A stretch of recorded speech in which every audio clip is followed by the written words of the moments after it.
Previously on the Great Classic Trade-Up. Now, Honda Acti Roma Home did find a new home. Someone came up and indeed offered us what we thought was a fair price. I love it. I want it. And it fits in any car park. It's amazing. So we've rolled the money into purchase number 2, this lovely E36 323 convertible.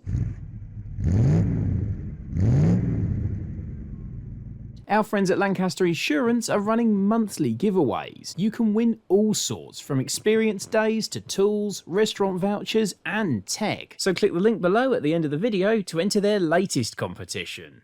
The Great Classic Trade-Up continues, and Phil's on holiday, so he's asked me to come in and start work on the E36. Now, I actually drove this car back from Newcastle where we bought it, and I can tell you, Phil's bought a bit of a peach. This thing is in fantastic condition.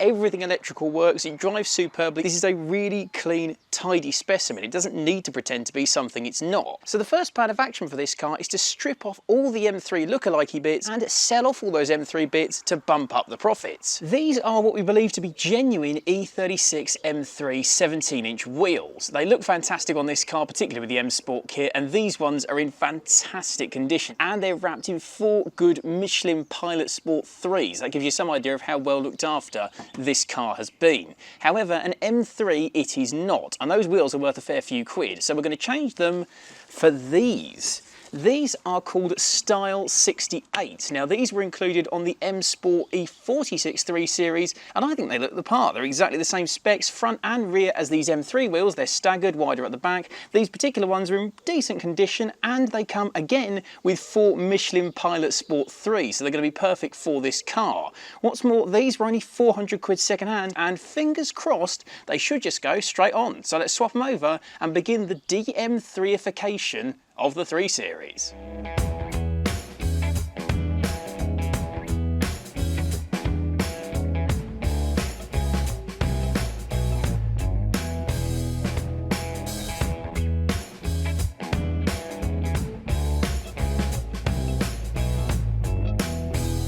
The next part to change is even easier.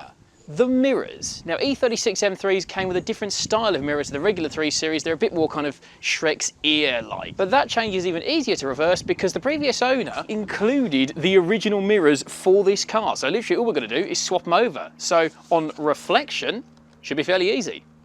Yeah, all right, I'll see myself out. Swapping the mirror is easy. Prise the plastic cover plate off the top of the door, being careful not to snap it. Unplug the wiring to the mirror and undo the 3 10mm bolts holding it in place. Gently lift the mirror away and slot the new mirror into the door. Admire the Orion in the reflection, which is still for sale by the way. Bolt the mirror in place, plug in the connector, refit the plastic plate before testing the electric mirror adjustment, and we're done.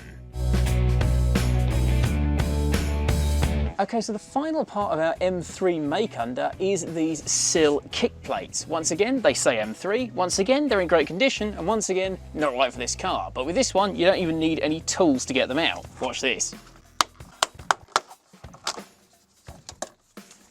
Easy as that. Bye-bye. With some second-hand non-M3 kick plates bought and clipped in place, the E36's make-under is complete. The 323 is far more respectable now it's not pretending to be an M3, so now it's time to whip the hardtop off, put the roof down and photograph it ready for sale.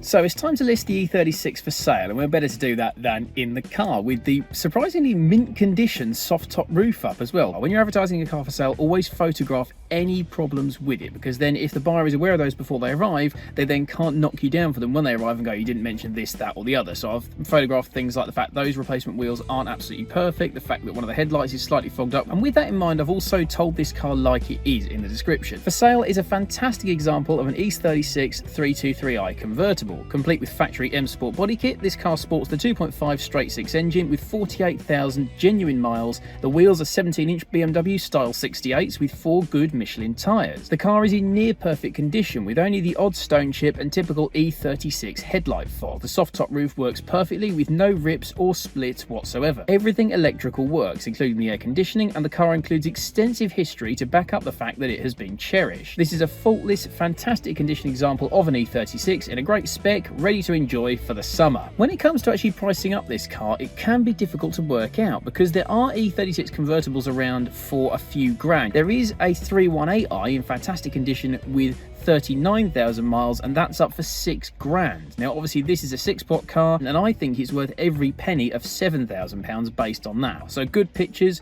a strong but honest description, and a fair price, hopefully. So let's see what happens.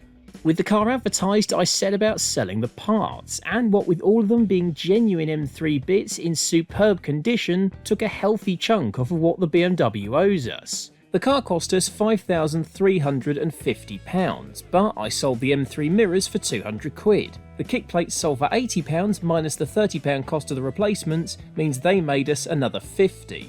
Those lovely wheels sold for 700 quid, subtract the £400 for the Style 68 replacements, and that's a further £300 profit. Finally, the hardtop roof, our biggest earner. I sold it to a guy restoring an E36 Cabrio for £450, bringing the subtotal for the BMW down to just 4,350 quid. Things are looking good. Unfortunately, it's not all going quite so smoothly. We thought the BMW would fly straight out the door with that kind of mileage on it, fantastic condition, and being a 6-cylinder drop top. But unfortunately, the classic car market is all over the place right now, and E36 prices in particular are fluctuating like mad. It's really quite a difficult car to sell at the moment. We've had a few people offer us way below the asking price, and honestly, it's getting a bit frustrating. The only good news is Phil's back from holiday now, so I reckon I'm going to give him a call, tell him the bad news that unfortunately this supposedly really saleable car hasn't sold yet. Hi Joe. Hiya Phil, how are you? Yeah, not too bad, thank you. What news? Well, good news and bad news. So while you've been off sunning it up on holiday, I've done some work on the BMW. We've got all the M3 bits of it. The good news is we've sold a lot of those for a fair chunk of cash, so it owes us quite a lot less than what we bought it for, so that's good. Excellent. It's not been the easiest car to shift, I'll be honest. We've advertised it absolutely everywhere. I've even knocked the price down a bit, and we've not really had any takers, so I'm not quite sure what we want to do next. Well, we have found a buyer. That's the good news, Joe, so you can put that to rest now. It's all fine. Oh, excellent. Have we? Do you know the buyer then? I do. He's a fine, upstanding chap. Really good. It's me. Oh, right. Okay. So you're buying it then? Yes. I thought a nice 4-seater convertible, much more family friendly than the Honda S2000. Super. Well, you've bought yourself a fine car, sir. I can assure you of that. Fantastic. I couldn't agree more. Crack on and find the next one, and I guess we'll speak to you soon. Yeah, nice one, Joe. Thanks for that. Super. See you soon. Speak to you soon. Take care, Phil. Bye-bye. Bye. Well, not quite the ending we expected, but a bit of a result.